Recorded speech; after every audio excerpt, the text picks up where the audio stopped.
শুধুমাত্র এই দোয়াটি একবার পড়েন, আল্লাহ তাআলা আপনার 90 বছরের গুনাহ মাফ করে দেবেন ইনশাআল্লাহ।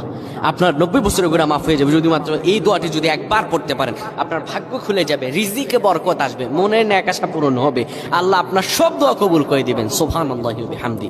এত ফজিলত, এই দোয়াটা আপনারা শেয়ার করে দিবেন। এই যুবকেরা, আমল না করেও সওয়াব পাবা। তোমার একটি শেয়ারে, একটা বাটনে প্রেস করে তুমি সওয়াব পেয়ে যাবা। কারণ তুমি আমল না করো, অন্য কেউ যদি তোমার শেয়ারের বদৌলতে আমল করে সওয়াব তুমি পেয়ে যাবা। নবীজির হাদিস।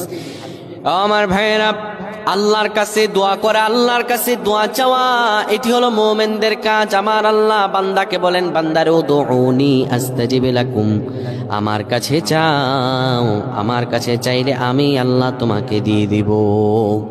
কেউ যদি একবারে দোয়াটি পড়তে পারে, দোয়াটি হলো রব্বি ইন্নী যালামতু নাফসি ফাগফিরলি। কেউ যদি এই দোয়াটা একবার পড়তে পারে, আমার আল্লাহ তাআলা তার